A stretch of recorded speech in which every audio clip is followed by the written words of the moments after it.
स्वतंत्र फिटर धावडा गावठाण स्वतंत्र फिटर बक्षीवाडी रोड बक्षीवाडी पूल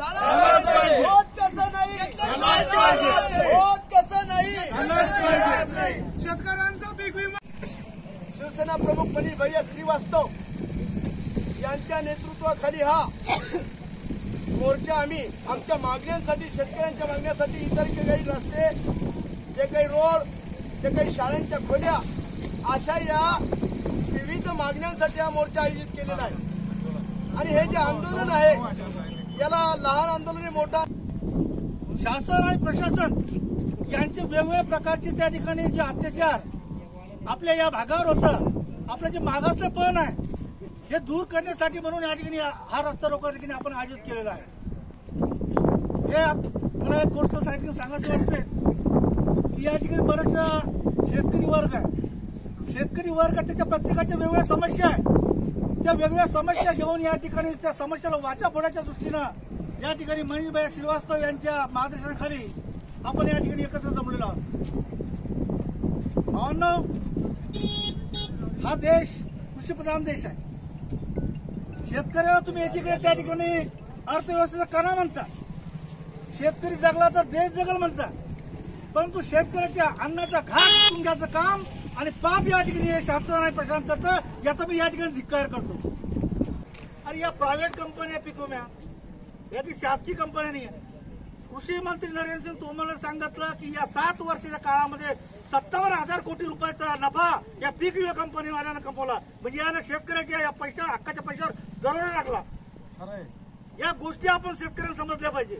57,000 कोटी रुपये जर का 7 वर्षामध्ये जर का पीक विमा कंपनी जर का कमाई करते आणि शेतकऱ्याच्या तोंडातला घास येते याला जाब विचारायचं काम आपण सगळ्यांनी केलं पाहिजे। काही शेतकरी बांधवांच्या खात्यावर पीक विम्याचे पैसे आले, परंतु मोठ्या प्रमाणामध्ये अनेक शेतकऱ्यांच्या खात्यावर आजही 1 रुपया सुद्धा जमा झालेला नाही। आणि त्यासाठी म्हणून आमचं हे आंदोलन सुरू आहे। आम्ही पीक विमा व्यवस्थित भरलेला आहे।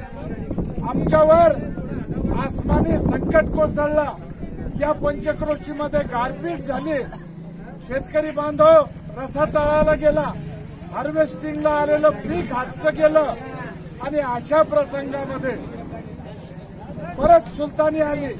पीक विमा कंपनीकडून आम्हाला 1 रुपयाची सुद्धा मदत करण्यात आलेली नाही, ती मिळावी यासाठी म्हणून आमचं हे रास्ता रोको आंदोलन या ठिकाणी सुरू आहे। बंधूंनो, केंद्र आहे, धावडा प्राथमिक आरोग्य केंद्र आहे, वालसावंगी प्राथमिक आरोग्य केंद्र आहे, 2 प्राथमिक आरोग्य केंद्र असताना सुद्धा या ठिकाणी 24/7 सेवा मिळत नाही। शेतकऱ्यांच्या सर्वसामान्य जनतेच्या सुविधेसाठी हे दोन्ही दवाखाने 24 तास चालू राहिले पाहिजे।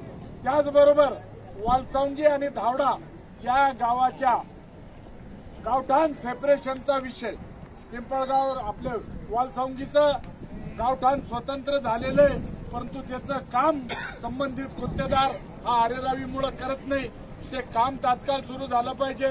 धावड्याचं गावठाण फिडर सेपरेशनचं काम मंजूर झालं पाहिजे। पद्मावतीला नवीन 33 kV सबस्टेशन प्रस्तावित केलं पाहिजे व सर्वसामान्य शेतकरी बांधवांच्या अडचणी दूर केल्या पाहिजे। त्याचबरोबर धावडा येथील वंशेवाडी असेल, बाळमाथावाडी असेल, त्या ठिकाणच्या 3 स्मशानभूमी असतील, 33 kV सबस्टेशन असेल, आरोग्य केंद्र असतील, या ठिकाणचे रस्ते झाले पाहिजे। यासाठी म्हणून हे आंदोलन आहे। वालसावंगी येथील ठिकाणी येण्यास भाग पाडलं। मी विनंती करणार आहे, प्रत्येक विभागाच्या अधिकाऱ्यांनी आमच्या ज्या मागण्या होत्या त्या संदर्भामध्ये काय काय म्हणजे उपाययोजना केल्या, आमच्या मागण्या कशा मान्य केल्या त्याबद्दल या ठिकाणी खुलासा करावा। त्याच्यानंतर हे रास्ता रोको आंदोलन आम्ही मागे घेऊ। इथं पशुधन प्रवर्षक आहे, माझी पोस्टिंग इथं आहे धावडा, माझं मुख्यालय धावडा आहे, मला ऍडिशनल वालसावंगी दिलेलं आहे। आता मी इकडे 3 दिवस इकडे करणार आणि 3 दिवस इकडे करणार। चार्ज कधी मिळाला तुम्हाला? चार्ज मिळून मला 5 दिवस झाले सर। जेवढे अतिक्रमणधारक आहेत, जेवढे बी अतिक्रमणधारक आहेत त्यांना आपण आतापर्यंत तिसरी नोटीस आणखी थोडी तीव्र आणि शेवटची नोटीस आपण त्यांना या आठवड्यामध्ये किंवा उद्याच नाही त्यांना देऊन टाकू.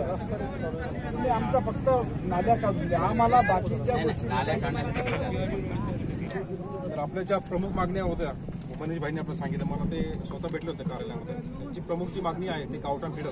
हो. तर गावठाण फिडरचं काम म्हणजे आजच आपण चालू करतोय. गाडी लोड करून पोल आज पडतील तिकडे.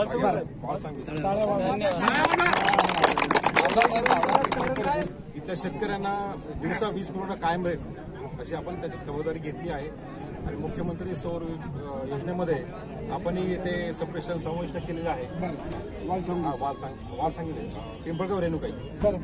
तेही झालं तोही प्रश्न इथला कायमचा निघेल असं मला वाटतं. आपली जी मागणी होती रब्बी हंगामातला पीक विमा मिळावा, हो त्याच्यामध्ये जोरात बोला सर्वात आपल्याकडे कॅच करा चांगला.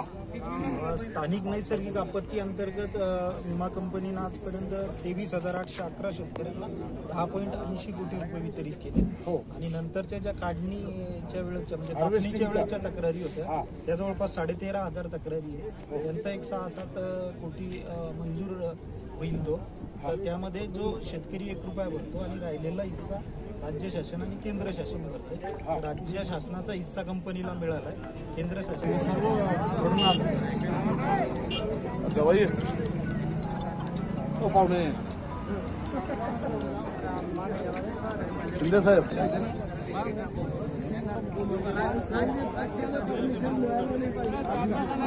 भारतच्या स्मशानभूमीचा एक विषय होता आमचा, म्हणजे गावठाण सरकारचं येते आणि तिथं स्मशानभूमी मॅडमला माहिती आहे सार्वजनिक